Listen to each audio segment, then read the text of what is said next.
கங்கா வீட்டுல எல்லாரும் திட்டுறாங்க.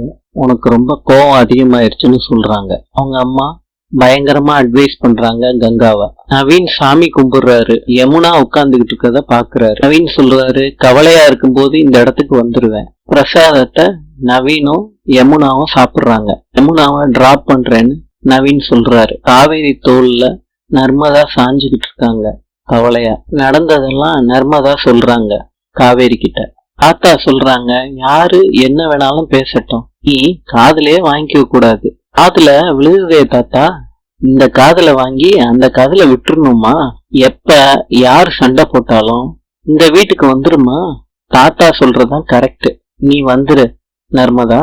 அக்கா திட்டுமே, நான் சொல்லிக்கிறேம்மா அப்படின்னு தாத்தா சொல்றாரு. காவேரி சொல்றாங்க, அப்பா போனதுல எல்லாமே போச்சு தாத்தா. நர்மதா கேக்குறாங்க, கங்காவும் காவேரியும் பேசிப்பாங்களா தாத்தா?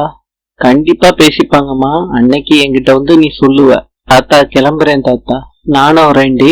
2 பேரும் போறாங்க. கங்காவும் குமாரும் நடந்துகிட்டு பேசிக்கிட்டு இருக்காங்க. கங்கா, நீ பேசுறதெல்லாம் ரைட்டு தான்.